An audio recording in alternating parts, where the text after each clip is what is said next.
really before we would get it, the law enforcement officials in Minneapolis and Hennepin County, which is the county where Minneapolis is, would have that information. So they would have the necessary ingredients, for lack of a better phrase, to be able to bring charges in this case. But again, we're waiting to get those charging documents. We're waiting for that press conference that's coming up to be able to get some more specific details as far as what is charged here.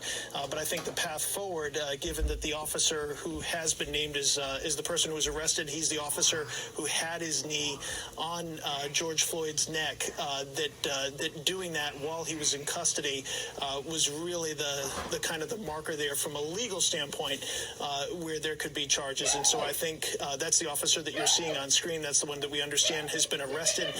So we'll just have to wait and see here where authorities go with this. And of course, as we saw from the other video that NBC News first showed you last night here on MSNBC, there were 3 other officers, and there you go, 3 other officers that were involved.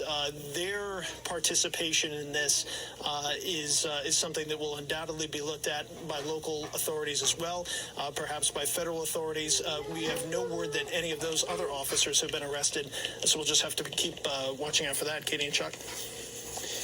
Hey, Tom, I'm curious here.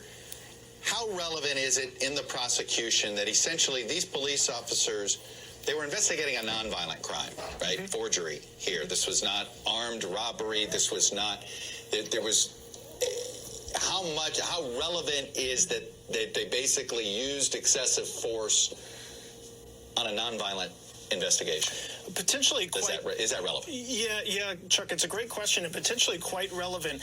I mean, when you go to, and I've actually got the authorized use of force law here in the state of Minnesota, and one of the things that's important that they ask somebody to be assessed, and actually in the Minneapolis Police Department use of force manual, is the type of crime that somebody may have committed, and particularly whether or not that crime that you're using the use of force to either make an arrest or keep somebody in custody